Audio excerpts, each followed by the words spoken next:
We have the incredible Shayan with us today from Quantum Growth Advisors. They're a company that works very closely with incredible startups in tech, advising them, helping to raise capital. And they also have a really cool software solution. Shayan, welcome to the show. I'm excited to chat with you, buddy. Thank you, Zach. Happy to be here. Thank you for inviting me on what I'm sure will be Canada's biggest tech podcast. Thank you. Well, hopefully North America, we play our cards right. You were a doctor and now you are assisting companies in the life sciences and healthcare raise money. I'd love to hear the story of that transition. I actually saw you were 10 years, I believe, at a hospital. Yeah. So we don't just work with healthcare and life sciences companies. Most of our clients are actually outside the healthcare and life sciences space, but we did start in the healthcare and life sciences space because obviously, as a physician, that was my background. So to give you kind of a snippet of what we do, and we can get into how this all came about. Sure. But we're basically an alternative to traditional investment banking that works with startups that are usually past their proof of concept. Okay. Which means either they're past some scientific, technical, or commercial proof of concept, depending on the industry that they're operating in. They've usually raised a little bit of capital on their own, and they're looking to raise, generally Series A. seed to Series B Okay. from angels, family offices, high net worth individuals, traditional institutional investors, or strategic partners. We help companies in two different ways. One is we provide them access to our fundraising software, which is essentially an all-in-one database, CRM, and marketing automation tool to manage the actual process of fundraising. Cool. And then the second arm of that is there's some companies that prefer a more white glove approach. So they hire us to run their fundraise for them, layered on top of our software platform. Consult. And that's, exactly. Make introductions. Exactly. So we become their fundraising back office. We run their entire fundraising process from soup to nuts. And all of that is kind of layered on top of our software and analytics. So it's a more white glove approach. That's really for companies where, the CEOs or CFOs are just balancing so many different things on any given day. Fundraising is a full-time job in and of itself once you're actually in the thick of it. Of course. So they hire us to manage that entire kind of back end for them. So that's, what we do in a nutshell. And I'm happy to get into, how this. Well, to dive deeper into that, 9 times out of 10, we are so lucky because we get to work with some really innovative companies in quantum and XR, even in finance that actually assists tech as well too, which is really cool. 9 times out of 10, there's somebody at the head of the table or somebody that started that's very passionate about it. So I'd love to hear, physician you and how you kind of transferred into this. I think there's an important backstory of the passion that, starting with healthcare and life sciences, these are incredibly important tech companies. Yeah. So I think the genesis of all of this was, I finished med school, I finished my residency, I started practicing. And I was fortunate. I did it early. I did it early, right? So how old? I graduated med school at 23 and then finished. That's really residency. early. Yeah, I was young, 3 years undergrad, 3 years med school. Wow. Because I went to MAC, which had a 3-year, basically all year-round program. Which Summer is how school. They condense it. Yeah, well, that's how they condense it. I wanted to finish. I was like, I need to finish school. I need an income.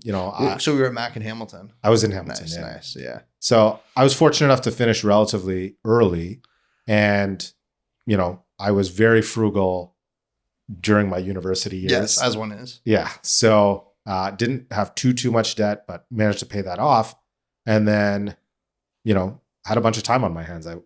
I wasn't married at the time. I didn't have any real responsibilities, and so one of my friends was an early employee in a really, really big unicorn, and he kind of got me interested in the tech space. Okay.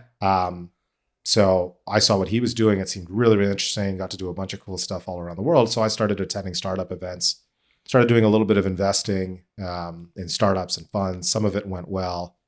Others, I kind of got my teeth kicked in. That's the game. And the ones where I got my teeth kicked in, I got all my teeth kicked in. And it's because I didn't know what I was doing at the time. Yeah.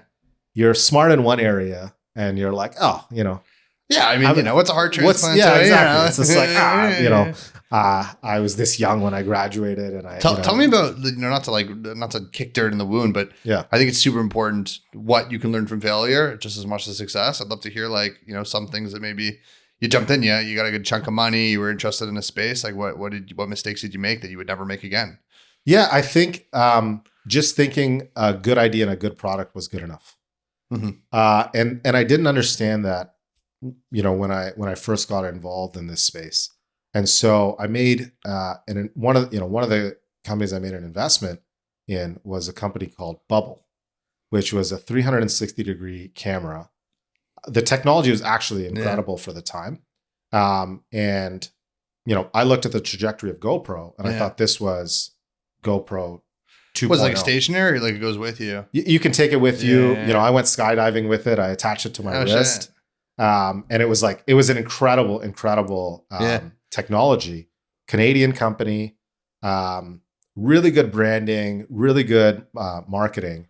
They had a product too. Hardware companies have trouble. Well, exactly. They had already kind of sold $1 million in products. So it's not like it was, idea on a napkin kind of thing. They actually had a real product. Yeah. Raised a $5 million round. I participated in that round. Nice. And then it was just really bad mismanagement on the financial side. Yeah. And I ended up losing all of it. A lot of money. Yeah.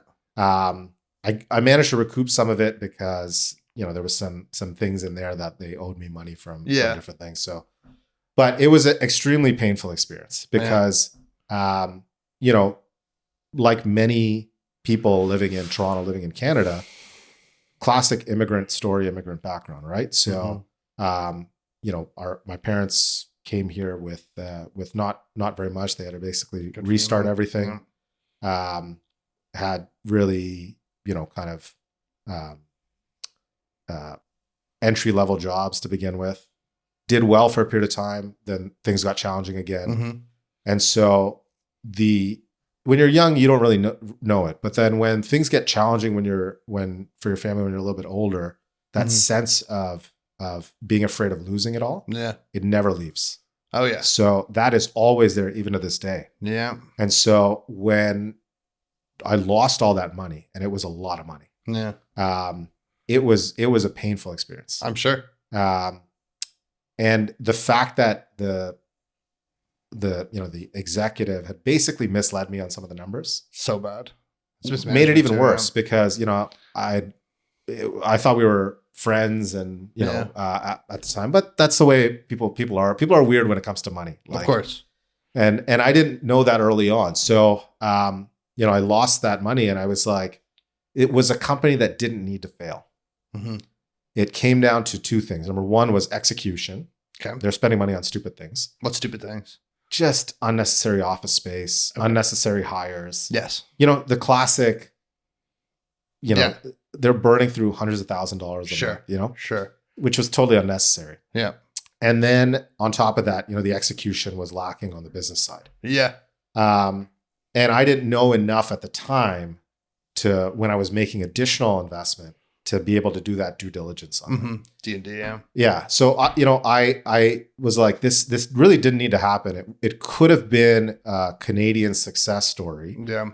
And really been ubiquitous from a technological standpoint in not just, day-to-day filming and video, but security cameras. That's where I thought the big so many different applications. So many different applications. And the long and short of what I came to the conclusion was like, number one is execution, obviously spending money on stupid things, but they didn't have a financing strategy in place. Yeah. And they were backed by some reasonably heavy hitters in, some big names in a couple of big names on the cap table. So I was surprised once the kimono kind of opened in terms of the disaster that was unfolding. Yeah. As to the complete lack of a strategy in place when it came to running a proper financing process. And I came to the conclusion that like this shouldn't happen. And I don't want other investors to feel what I felt. Terrible. And other employees to feel misled, that kind of lied. Yeah. Well, not just that, but just like you put so much effort into building up the capital to be able to invest, or on the employee side, you're spending so much of your life dedicated to a company where maybe you're taking less salary than you would for the hope that Equity, this kind of blows up. And I just didn't want people to have that experience because it was so painful from that standpoint of view. Yeah. And I know people are probably watching this. They're like, whatever, you lost money, you're well off, like boohoo, right? Yeah. Which is a fair point. And I mean, nobody's crying for me, right? Yeah. But that was the genesis of like, there's got to be a better strategy in place. So the alternatives really from a company standpoint were the traditional investment banking route. So when we started off as a traditional iBank. We said, there's got to be a better option for companies to help raise capital once they're past their proof of concept. We started off as a traditional investment bank in the healthcare and life sciences space. Yep. Had a little bit of success with that. And then what we found was that for early stage companies, the investment banking model was not the right model to raise capital. Mm-hmm. And the reason for that was, we would put deals of companies that weren't, they were doing $1, $2, $3 million a year in revenue in front of investors where it seemed to fit right within their investment thesis, both in terms of stage and sector and geography. And they do some due diligence, do some digging in, but ultimately they wouldn't invest. And when we kind of did the post-mortem on these things, the universal feedback was like, look, we like you guys. We think you know what you're talking about when it comes to the sector. But for us, it's a red flag when an early stage company has to use an investment bank to raise capital, unless it's an IPO or pre-IPO. Sure. Now, I happen to think that's unfair, but you can't force the market to adopt a philosophy that they're not going to get behind. So we took a step back and said, there's got to be a better model to do this. And that's where we built the data and analytics platform that we built, because all the solutions out there we thought had good data, but they were not really good in terms of functionality for running a fundraising process. And that's where we tested out this model of, instead of fronting the deal, we'll become your fundraising back office. We will run everything from soup to nuts for you. And it worked really, really well. So that's what we do now. We don't even do any of the traditional iBanking approach. And while we initially started off in life sciences, most of our clients now are outside of it. So that was a little bit of a long-winded way to... That was a really great way to dive into it. Got the origin story. You got, I really liked how you do that. I'll tell you, we're very lucky because we have the ability to work with all different types of tech companies. And they put marketing budget on us, right? And we see the difference between ones that, understand what it's like to make $1 and spend $1, and the ones that are given $500,000 and and I'm not saying that one is better than the other, but I am saying is that especially in this day and age, it is a bloodbath out there. It is not easy to raise capital. No. You need to be incredibly strategic. Yeah. Right. Yeah. I mean, and you probably see this. It's odd because there's some companies where they will blow and burn through capital and they'll get rewarded with more and more capital at the back end. Right. And there's other companies where they've been extremely prudent with their spend, maybe at the expense of that exponential growth. Yep. And because they're not meeting X% month over month growth, investors will say, it's not investable. Not for you, yeah. So it's this odd, the startup world is this odd balance between the kind of mentality that makes an Uber, which was very, I would say, type A, alpha, just burn through stuff. Like the stories I heard about the stuff they spent on, and how much money. Probably crazy promos. Well, it's crazy. Exactly. Like the stuff that they spent on was insane, and the parties they profitable yet though. Even they finally, I think, are now are profitable because Dara, I can't pronounce his last name. Whoever the CEO is now, I think he used to be at Expedia. Yeah. And then he was brought in to basically be the adult in the room and monetize when Travis Kalanick, got it to a certain point. Yeah. But maybe wasn't the right CEO to get it to this titan, profitability. Now you're a public company. You got to do this. You got to do this. You got to do this. And so they brought him in. I think he's done a really good job of, killing off things that were kind of play toys and experiments and things like that weren't generating profit for the company or revenue. And brought it back to a point where now they're starting to I think, I don't know if it's consistent in terms of on a quarterly basis, but there's something there. Yeah, exactly. Yeah. But they've had to burn through like a lot of $20 billion to get there, right? Yeah. So, it's this odd. I think there's a certain amount of randomness to why some startups get to do this and other startups don't. Yeah. Well, I think it's also the people in the driver's seat, which I think, again, you learn lessons about. There definitely is a stomach for that type of work. You got to have the stomach for it. You really got to have the stomach. You have to have the stomach for burning yeah. billions of dollars in cash. Yeah. Like I personally would not have that stomach. We You're as very a tactical. business. You're very tactical. Well, it's just, I have a philosophy of don't ever lose money. Now that's not practical when you're in the startup space, right? But for our own business, we've thankfully been profitable from day one. Yeah. And we're growing. Yeah, we're growing, and so perhaps it's slow. I mean, not perhaps, it is slower growth than it would be were we to have entertained some of the investor conversations that people have come to us and say, hey, think about investing in you guys and acquiring. I know. Yeah. Well, we've been approached by that. We got into some deep discussions last summer and then ultimately ended up, it was just taking a bit too long. Who knows whether they were really serious versus. My advice, young guy. I mean, I'm not that young. Well, keep it going. Keep it going. Why not? Keep it going. I mean, it's, how old are you now? 28. Oh man, I'm. What are you? You're like 42. No. Well, I look 42, but I'm 38. So. Okay. So, I'm at a phase in life where, I've got a young family now. Mm-hmm. As you know, I got a dog. There you go. So family dog, so my parents will even like help out if I need help, But running a business it's all consuming, right? It is, isn't it? It is. You're thinking about it all the time. You're responsible for employees now. Of course. You're responsible for clients who are putting their trust, putting their money. Just like we talked about at the beginning. Exactly. Into your hands. And that comes with a certain amount of responsibility, a certain amount of weight for people who actually care about their businesses, care about their clients, care about their employees. And it becomes a learning process to learn how to balance that with the fact that, you've only got one life. Yeah.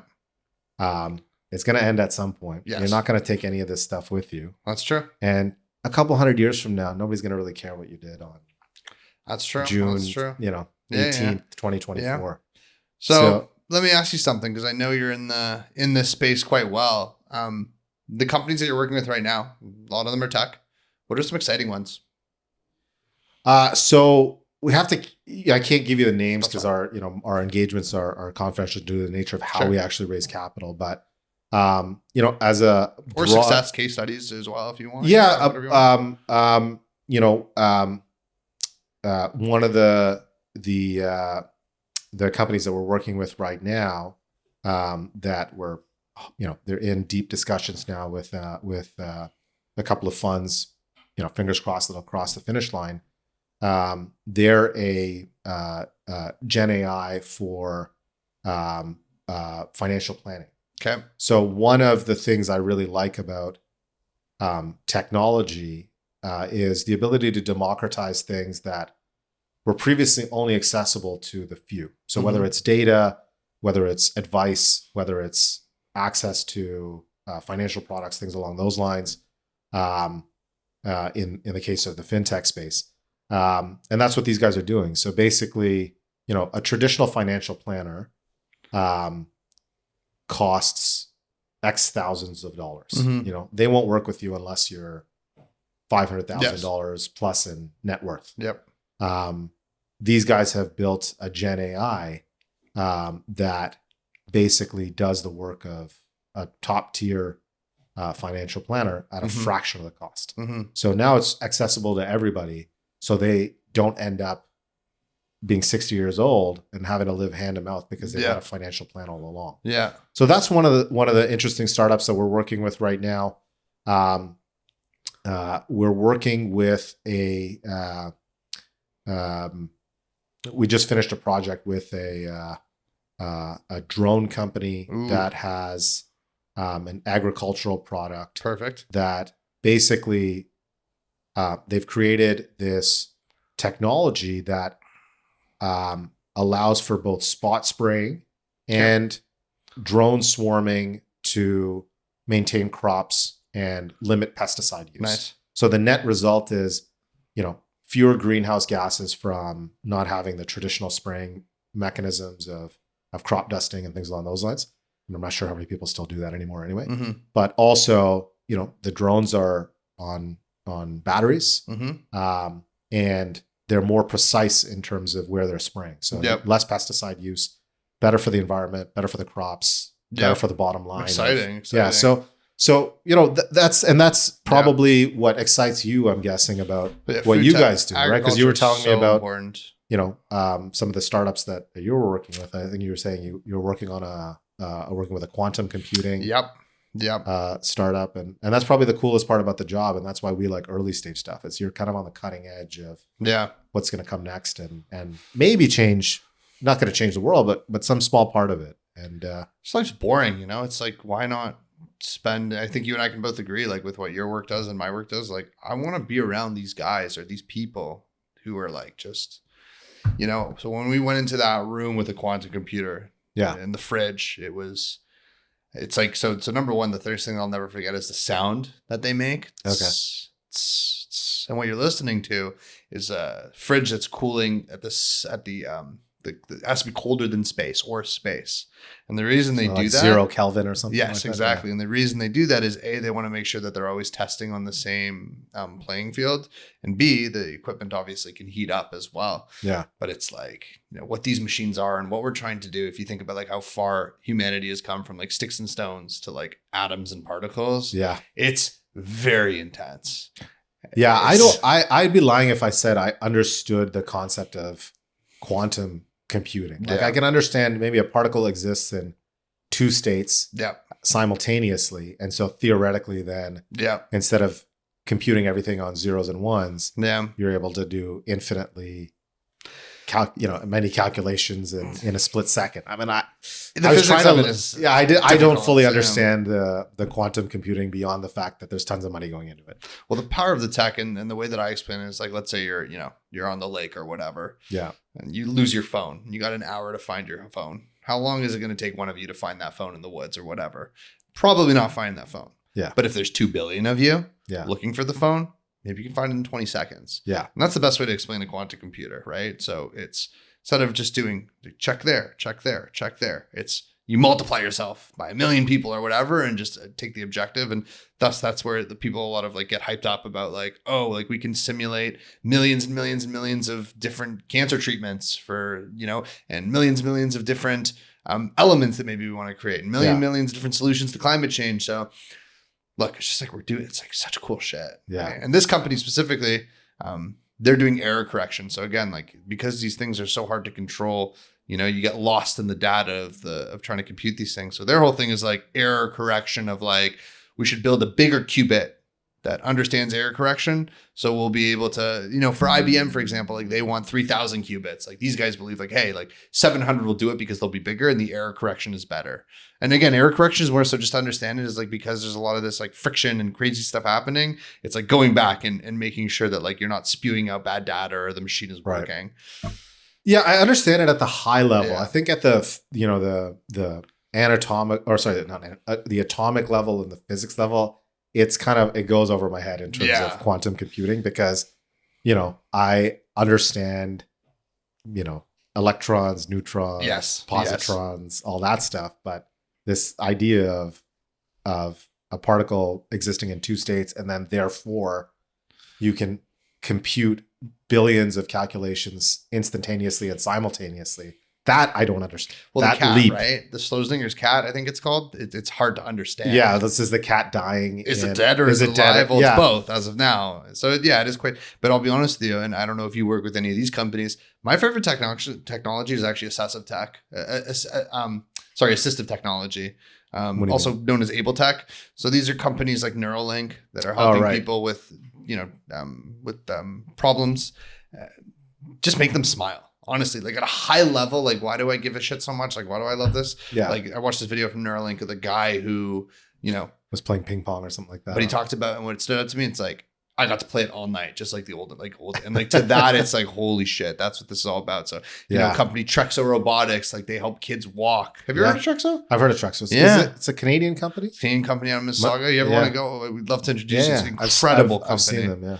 And then, you know, there's companies with Tremors, Steadyware. Have you ever heard of that? Yeah, I've heard of Steadyware. Yeah, Emil's a great guy. Yeah. Yeah, so this is the tech that also excites me. I'm not sure. Do you guys work with a lot of those types of companies, or we've got a fair number of life sciences companies that we're working with right now. One of the interesting ones that we're working with right now has a technology that basically applies cold plasma to surgical sites where people or surgeons are removing tumors to prevent recurrence of those tumors, or the need for having to go back in and do a redo operation. So they've got some interesting data in terms of validation. They've raised some capital. We're now helping them with an additional raise. But part of the appeal of working with these healthcare and life sciences companies is kind of the same appeal that got me into medicine in the first place, which was, again, you know, none of us probably really matter at the end of the day. Does whatever time you've got on this, you know, this blue floating marble, rock. This floating rock, which is actually not floating, it's actually circling and moving in space in real time around the sun. Damn. You know, did you end up leaving the world a little bit better than you found it? You know? Yeah. So that's the primary motivation, you know, for me getting into medicine. Oddly enough, it was one of the motivations for getting involved in this because I really wanted to help Canadian technology companies. Now, again, most of our clients now are outside of Canada, but as they should be. But you know, that's kind of probably the appeal for you in working with some 100%. Of these companies, right? Is you're one small piece in maybe making, you know, the world a little bit better than you found it. And maybe that's a little cheesy and I think idealistic, but you know, at some point in my life, I used to vote for the NDP pretty regularly. So. Yeah. I think the way that I see these things now is very much so very similar to how you said it. We're, you know, not here for a long time. We're here for a short time. Let's do our best and let's at least assist. So that's why I asked you at the beginning. I love the fact that you did have this huge failure. I love the fact that you have this medicine background. You are the guy that I want at the table with me if I'm a life science startup. You're this guy. You're the guy that I want in the fucking room. I want you to help me negotiate. I want you to introduce me to your friends. I want you to look at my product. And again, you've taken that talent and now you're like re-spewing it. With us, it's more so like we're really talented when it comes to, you know, making the companies we look at look serious. So when it comes for them wanting to raise funds, you know, the one thing we come across is a lot of the time, and we don't work with these companies, but they want their clients to pay big money for them. And yet they can't even respect the way that their brand looks or their UX or their text or their copy or even have a video. You know, you can't, it's like you want to go on the date with a beautiful woman. You can't even, you know, shave and shower. Right. So, but we're able to take these talents and also the love of just like this floating rock to make life a little bit better for someone else. Right. Yeah. That's why, again, the assistive technology, like for a kid to walk, like what the fuck does it really matter how much money you make? What does that cost? No, it's like, you know, ultimately these businesses, they have to be profitable and there has to be some business case to it. For sure. But you know, when you talk to a lot of entrepreneurs and life sciences entrepreneurs in particular, it is not just about the money. 100%. You know, for some people it is, you know, and you know, there's nothing wrong with that. Right. But for a lot of entrepreneurs that we work with, they're really dedicated to solving a problem. And if the problem is relatively, you know, bespoke and not really game changing, they're dedicated to their employees. They're dedicated to building something. A lot of them are motivated by wanting to build a company that employs people, that generates net economic benefit to their country or their province or their state. And, you know, I think that to me has been one of the more elucidating parts in this journey. Whereas, when I started it, I didn't realize this about entrepreneurs and business people. And you kind of had this different view of it just because you're not in that world. Now that I'm in it and I see, how dedicated a lot of our clients are to solving real world problems in life sciences in particular, it's kind of motivating for us. And it's a nice feeling when you get them funded. Of course. We've had companies where they're 2 weeks away from going bankrupt, and we got them a deal. That's awesome. And they like send you messages being thank you guys so much for this. We because of that we managed to, they didn't have to fire anybody. And now they're doing really great. So I think if money is your primary motivator in building a business, you can be successful doing it. But chances are, I would say, on the nights and days where you're in kind of one of those entrepreneurial troughs where everything is looking maybe a little bit more bleak. If money is your primary motivator, it becomes difficult to tap into that to keep going. I'd love to hear. So we got the big guy in the studio with us. This is the doctor who I want to hear about your team. That's what because you just kind of said it yourself. Like you feel like you're kind of into it well. And I looked a little bit on LinkedIn. I want to hear about the team. I want to hear what kind of expertise I get when I work with you guys. Yeah. So I think, we've got a diverse team of advisors plus the people that work on the day-to-day in terms of project, plus our software engineers that work on our campaign. So you've got people with backgrounds in analytics, backgrounds in AI and ML, backgrounds in data engineering, all of which become important when it comes to the core data layer that you need in order to run a fundraising campaign. And then you've got individuals that have a background in marketing or sales and things along those lines, who are key in terms of figuring out, okay, now that we've kind of got the foundational data part of how we're going to run this campaign, who we're going to contact, et cetera, now we have to build the marketing collateral and the actual narrative around it. And that's a different skill set. So we try and hire and bring on people that come from relatively diverse backgrounds, and where they end up isn't necessarily anything related to what their education was or things along those lines,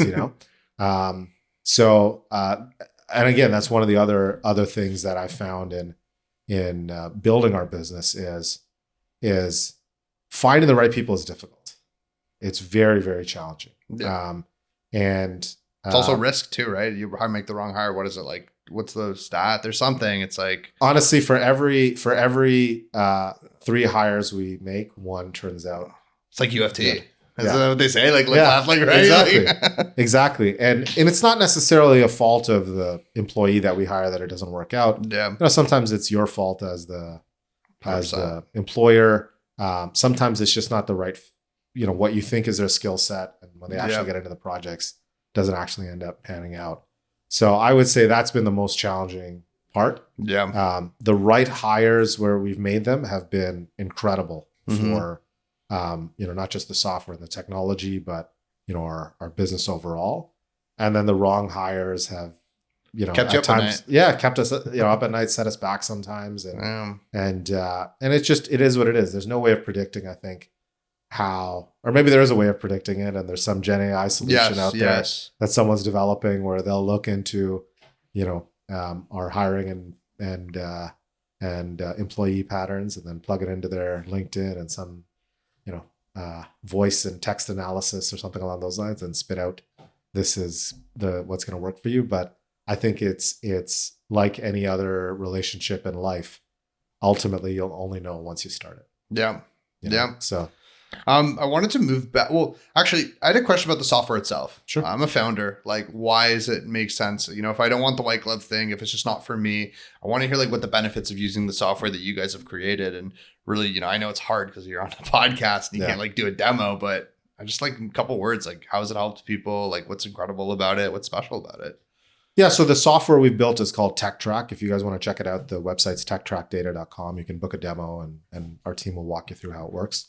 We're not the only database out there or solution out there that's geared towards helping, you know, CEOs fundraise and executives fundraise. What I would say is the key differentiator is we built it really around our workflow, right? A lot of the databases and tools that are out there are good in terms of the data, but from a functionality and workflow standpoint, just to, you know, identify, here's the person that I need to contact, you know, here's their contact information, here's the transactions they've done in the past, here's their, you know, work background and whatnot that may make them the right target for me to focus in on when it comes to targeting investors. It's really cumbersome to get to that question of just tell me who I need to contact and then make it easy for me to contact them. And so the tool that we built actually was initially an internal tool. Yes, that's what I figured. Yeah. So it was a tool for us to really streamline our fundraising when we were doing it for our clients. And then what ended up happening was, you know, we ended up raising for some companies, and then they came back to us and said, you know, we've now got enough capital. We're probably going to build out our own finance team. Can you guys just give us access to the software? Yeah. And so that's what we did. And so we built kind of a you know, consumer facing version of our internal tool. Yeah. Brilliant. And it's helped companies. You know, I got an email last week from a customer that you know, they're canceling their subscription, but it's because they raised capital. Good thing. Yeah. See you next year. So what we have to work on now is retaining. Well, it's not so much retaining as, you know, our platform is really good for when you're actively raising a round. Yeah. When you're in between rounds, it's not all that useful except for maintaining, you know, the data records or whatever of who you've contacted and whatnot.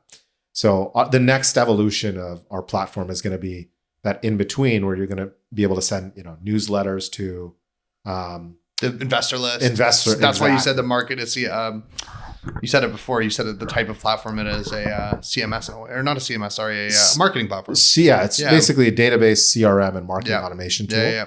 And so that in between is kind of what the next evolution of our platform is going to be, where you will, from the time that you are a seedling idea on a napkin startup to when you raise your Series D to when you exit, you're going to do it all on our platform.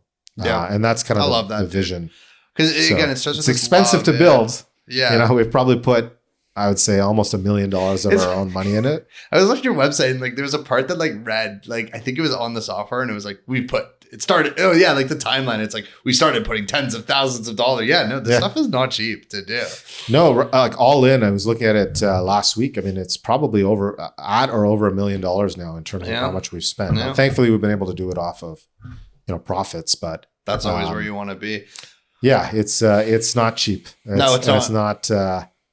So as you know, Sam Altman, like this guy's like what, like every time they do like an announcement, like 10 different hundreds of different companies just fall, stocks are going down. This guy's like like Thanos. He he snaps his fingers. Yeah. How is a good Gen IA company now in this age? Because look, when I saw that demo, I'm like, that's my girlfriend. I don't know if you know what I'm talking about. Like the voice, Scarlett Johansson one. Scarlett Johansson, her. But how does a good Gen AI company become defensible?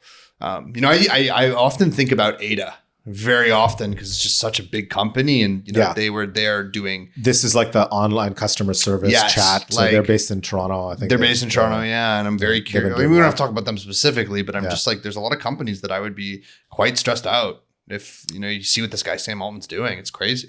So I think Gen AI, in terms of when a startup calls itself Gen AI, you always have to determine whether it's true Gen AI. Yes. Right? I think there's very few true Gen AI companies that are out there because the cost to build Mm-hmm. a true generative AI model Mm-hmm. is not commoditized yet. Mm-hmm. So I think I saw a statistic where to build a true Gen AI model would cost $400 million or something like that. Yeah. And So- just for our viewers, what is the difference between what we have on the market and what some things are and what is Gen AI? Well, you break it down into artificial intelligence and machine learning, Okay. natural language processing, Okay. and then true generative AI, which everybody probably has slightly different definitions for and slightly different categories. But, natural language processing was probably the first gen of Mhm. this computer mediated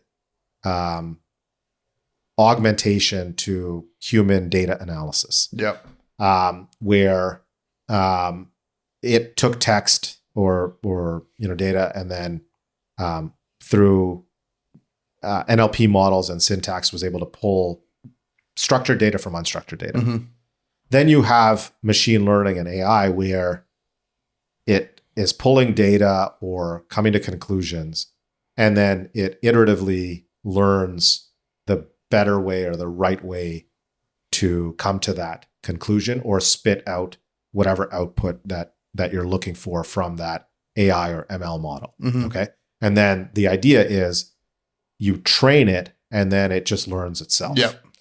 Generative AI, I think, and again, there's probably some AI guy out there being like, this guy doesn't know what he's talking about. This is not the true definition. But in my mind, generative AI is essentially the in between that AI and ML and that true quantum singularity Mhm. of consciousness. Yeah. So it's somewhere in the middle where this neural network or this model can think for itself and generate an output Mm-hmm. independently or based on prompts Mm-hmm. that very closely matches what a human would Mhm. put out. Mm-hmm. And so that's the way I look at what kind of generative AI is. Mhm. Now, again, there may be some different definition out there, but I look at it as kind of an in-between bridge between what AI and ML models have historically been up until, call it, the last 3 or 4 years, Mm-hmm. and then where we're moving towards, which is, conscious AI or Mhm. a truly sentient Yes. AI, which is what the scary stuff is. Yeah. And so we're kind of in that. I think that Gen AI is somewhere in that middle there. Yeah. Yeah. And in order to truly build a Gen AI, it's expensive, Yeah. right? There's a company that just announced this morning they're based in Toronto. They spun out of the Vector Institute called Wabi. Yeah. I think Wabi is the name. They're a Gen AI that's focused on autonomous vehicles, Yep. where I don't think they're commercial yet. They're still building the model and they're building the Gen AI, but they just raised $200 million Mm-hmm. because that's how expensive it is to build these true Gen AI models. And their thesis is, instead of going out and having drivers go out and tell this machine AI model, this is a good turn, this is a bad turn, oops, you hit a pedestrian. They basically create Gen AI infinite simulations. Yes. Where you have a Gen AI training an AI. Yeah. NVIDIA is doing that with their robots, I'm pretty sure now. Probably. Yeah. I mean, I think these guys are using NVIDIA chips, Yeah, and NVIDIA invested in them Yeah. Because they can probably, I think they're That guy's free such cash. a rock star, that guy. Like, he's It's the man. interesting. He's a man. He is now. I mean, Mm. NVIDIA wasn't the darling of the tech world like 5 years ago. No. Their revenue was kind of not growing exponentially. And then you had this chip crisis and then the CHIPS Act and in the States. And it's insane the amount of free cash flow these guys are generating. I think like $12 billion in EBITDA. Yeah. Which is I think insane. it's more money than Canada altogether, I'm pretty sure. I think I saw that I stat. think I think what you're talking about is the market cap. Yes. So the market Yes. cap is larger than the entire GDP of our country. Yes. Yes. So Kind of that, imagine like whether that's a comment on Oh. Canada versus just frothiness in the stock market, I'm Yeah. not sure, but 2 more questions for you before Sure. we wrap up. And I think it's super important for the founders that are listening. why is Quantum Growth Advisors like I'm about to raise capital? Like, why do I at least like just have a conversation with you? Yeah, I think the reason to have a conversation with us is because the fundraising environment is extremely competitive now. It's always been competitive, but you've now had basically a 45% decline in the number of deals that are happening year over year. So our data internally shows that it's like a 45% decline. So you're going to need to have a more thought out or well thought out strategy. You're going to need to contact more investors in all likelihood to get your round done. And it's really, really challenging to do that on your own, particularly if you're a commercial stage business, or in the life sciences space, you're in the thick of clinical trials or something along those lines. Yep. And so the reason to contact us is, number one, usually people will contact us for one of three reasons. Number one is they've tapped out of their initial network and the secondary network around their existing board or their investors. Out of options. They're out of options. And it's not because they're not fundable. It's just because they had an initial investor network. You tap out of that eventually. And so you need to build up your investor pipeline again. And it's really, really challenging to do that. Yep. Number two is you've got founders where their business is doing well, but they haven't raised capital before. Yeah. And they don't really have that CFO internally. They may be a great CFO, but they're not a fundraising CFO. So they don't know how to market. They don't know how to pitch it, et cetera. They don't know how to build the valuation models that investors would look at, or make the financial model fit with the narrative and the story that we're pitching them. And then the third is they've tried other options, and it's not because they're not fundable. It's just that those other options weren't right for the stage that they were operating at. Yep. So, an example would be one of the first clients that we worked with on this managed fundraise model, which is again, where we become your fundraising back office, run everything in terms of the fundraising for behind the scenes. They had worked with an investment bank that was pretty well known in the healthcare and life sciences space, and it was unsuccessful. They weren't able to raise capital. Yeah. And it's not because they weren't a fundable company. It was just it wasn't the investment banking mandate was not the right fit for the stage of company that they were at, for the reasons that we talked about earlier. Yeah. So those are, generally the three reasons that companies come to us.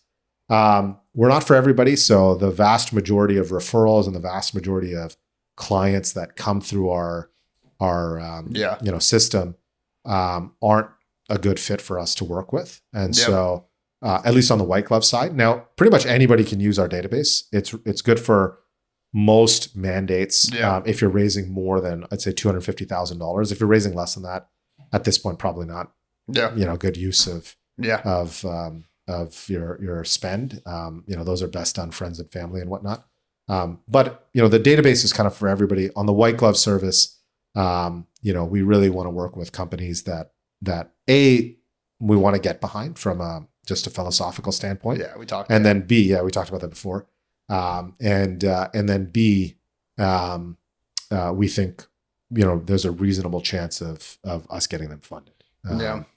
So I would say that if you're a startup that you've raised money before, you're past some proof of concept or kind of inflection point, and you're looking to raise, $2.5 million to north of 20 million from family offices, high net worth individuals, traditional institutional investors, or strategic investors, book a call with us. We'll walk you through our process. I'm pretty confident, that it is one of the more sophisticated ways of raising capital. Yep. And, we've got the testimonials and results to send in the game too. You made the mistakes. Last question. Let's talk Canada, our country. Yeah. Let's talk about its tech landscape. Let's talk about a little bit about politics. Sure. We've seen a difference in the capital gains tax. A lot of people are pissed off. You went on LinkedIn, you'd be like, whose funeral did I just show up to? Here's what you think of our landscape is and how we're setting ourselves up as a country right now. Look, we're never going to compete with the US, but I think it's important that we find a way to make sure we're supporting the founders and the business leaders here. Love to hear your thoughts on just anything. Yeah, I think, look, the freak out over the capital gains tax is somewhat justified, but as with most things on, social media, yeah. it's I think a little over the top, Mm-hmm. right? You have people being like, "Oh, I'm going to leave Canada." Yeah, that's how we met him. I didn't mean to say that, by the way. Yeah. In the post, that's not what I was Oh, trying no, to no. say. Oh, yeah, I forgot about that. Yeah. Oh, That's how we shoot, met. sorry. That's how we met. Sorry about that. I completely forgot about that. The way that I wrote it was like, yeah. Like, to a certain extent, I understand that. The flip side of that is, look, in all likelihood, there's going to be a new government in 2 years that's going to roll it back, realistically, or some government down the road. Mm-hmm. I think it's a stupid thing, So we'll talk about, I guess, this policy in particular and the broader tech landscape in Canada, and what I think we've got a good foundation for, and I think where we need to improve. So I think this policy in particular, I think the reason it rubbed people the wrong way isn't so much that, it was a really, really big deal from a number standpoint, because really it's not that before you're 50% taxed and now you're 66% taxed. It's what you get taxed on from capital gains. Yep. Initially, it's 50% of that capital gains you'll have to pay tax on. Now it's 66%. Yep. And it's only after it's above like $250,000 on the personal level. And then on the corporate side, I think, if I understand the policy correctly, if it's on the corporate side, it's basically the 66%. Yep. I think the reason it rubbed people the wrong way was because it's like, entrepreneurship is a grind. Like building business is a grind. It's not easy. I worked in medicine before. I've had to, unfortunately, see, and I was a pediatrician by training. You see some really, really terrible things, of course, that are extremely stressful. Yeah. And in my case, you're doing resuscitations and things like that of newborns, where you're making decisions in 30-second increments where it could affect their entire life. So it is extremely stressful. Yeah. Building a startup is, I would say, one step behind that. I'd hope so. Yeah. On the stress side of that individual moment, as a whole, it's much more stressful than medicine because there's so many other things that you deal with on the entrepreneurship side that you don't deal with in medicine, particularly in Canada, where it's a public system. And you don't have to worry about a lot of the stuff that private healthcare has to. So I think it rubbed people the wrong way because it's so hard to build a business. People sacrifice so much of their time. Sure, and if you look at the trends, 80 hours a week. A lot of times employees are giving up, better salaries at other jobs, and they're building the tax base for the government to go out and misappropriate funds, which is essentially, I hate to say it, and I try and not be too political, but I think, like, maybe this is just true of all governments, but for some reason over the last 8 years, there's just been, I think, so much mismanagement of the public purse. And this is from someone that voted for this government. Yeah. And so I think it just rubbed people the wrong way, which is why that reaction was. From a policy standpoint, I also think it's stupid because, again, you're taxing the incentive that makes people want to go and build a business, which is, at the end of the day, financial freedom. And so if you are doing anything to disincentivize that, I think it's, particularly at a time when we're lagging behind in terms of productivity and entrepreneurship is at an all-time low. It's, to me, it's the wrong policy for the wrong time. On the background of all of that stuff. So I think it's a bad thing. I think, when a new government comes in, it'll probably get reversed. But who knows? I mean, look, there's, what do you want from a new government? That's a question I've been asking people when it comes to the tech landscape, when it comes to the entrepreneurship landscape. I think on the tech landscape, there has to be some more incentives for early stage investment. There's, Canadians are, we're generally risk averse. Of course. I would say we're much more on the conservative side when it comes to, technology and whatnot. Probably very similar to how the European, kind of philosophy is, which is, measure 18 times and cut once, right? To a certain extent, there's some benefit to that because we're not having these spectacular failures 2008 you don't have 2008. We don't have these regional banks that are failing because the regulation and the banking rules are much stricter here. The flip side of that is you don't have these the kind of attitude of risk. Let's go. Let's move. Yeah, and let's try. Yeah, exactly. Let's just try it.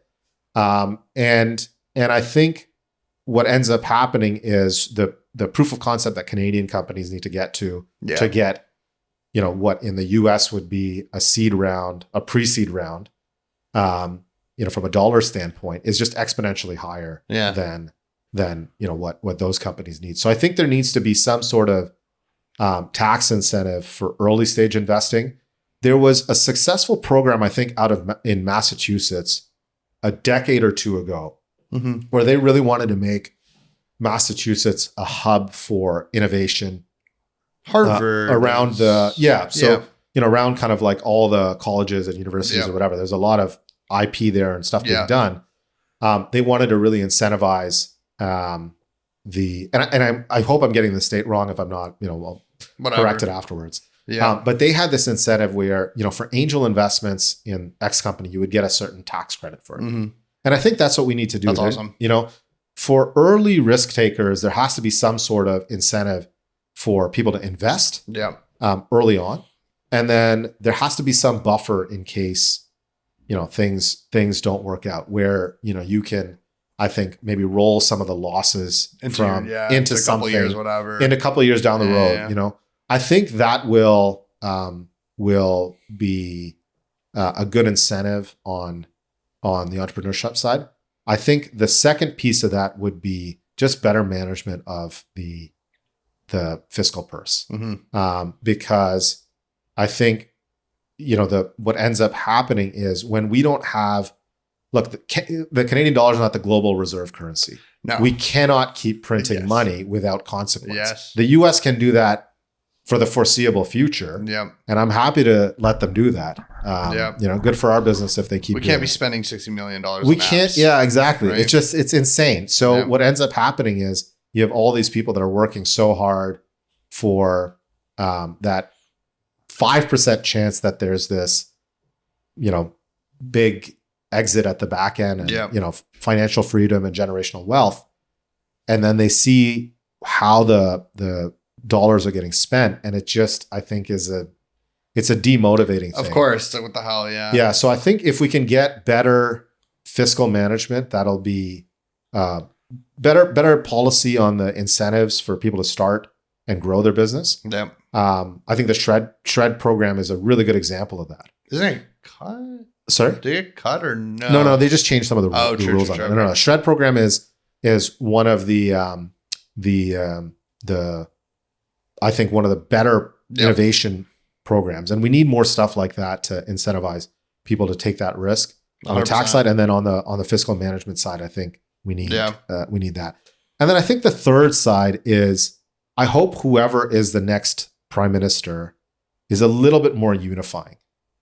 I think what I am seeing and maybe this is just, the prism that I'm seeing it through and maybe watching a bit too much on Twitter, different media feeds and Twitter and stuff like that.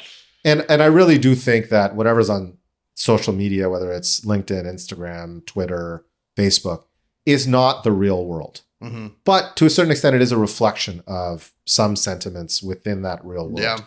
And I think what's happening is, Canadian society is getting a little fractured in the sense that the regional divides are being trumped up by our politicians. The individual identity and tribes that we each belong to. Yes, it's are being that's in the States too, though, right? Like now more than ever. But we've imported that. We've imported that identity politics into Republicans and Democrats. Yeah, right? Exactly. So, and I think it's toxic. Like, I think it is. Yeah. That's my bigger worry from a business standpoint. Is I think Canada's a great place to do business because it's a relatively free society. You're able to kind of just pursue whatever you want without really anybody bothering you. And there's people from all around the world. It's so incredible. Yeah. Who they're fleeing persecution or they're fleeing war or they're fleeing conflict or economic uncertainty. in order to pursue their dreams. Oops. And I think the feeling that I'm getting about where we are as a country is that is slipping a little bit. Yeah. I think it's still there. Like it's 100% still there if you just turn off your computer and close your laptop and switch off your phone and you just talk to people. Yeah. But I think there is a feeling that we're a little bit more divided now. Yes. And I think this precedes some of the events over the last, 6 to 12 months. I think COVID exacerbated a lot of that. Yeah. And I don't think our politicians are helping. I think they are more focused on keeping their vote, keeping their base. They're more focused on consolidating this particular coalition to get X number of votes and X number of ridings. And it's a pure political calculation. And that's fine for electioneering. Like I get that. But once the election's over, I think, whoever is prime minister after that, I hope will remember that they're governing for everybody. Yep. And not just their base. Like you have to implement the policies that you ran on, obviously. We haven't seen that in a long time, even in the States, right? Especially, if you think about it, I mean. Yeah, it's just, that's my worry for the country as a whole is this, this regional divide, this tribal divide between this identity and that identity. And it's not what I remember growing up. Yeah. Like, maybe naively, maybe it's just because you're young and you don't see it, but I think I've felt the same way. There's probably some element of that, but I think it's just there's something different, and that's what worries me about the future of the country, ability of Canada to generate the next entrepreneurs and the next Shopify's and the next is just we have to maintain that culture. And we have it. We have some of the brightest engineers and some of the brightest. Absolutely. Some brightest. I tell you, we have one of the clients, one of my favorite clients. He came from the Soviet Union. Really great dude. Anyways, I want to thank you for coming on. You're the man. Great to connect with you. And again, thanks for having me on. I really appreciate it.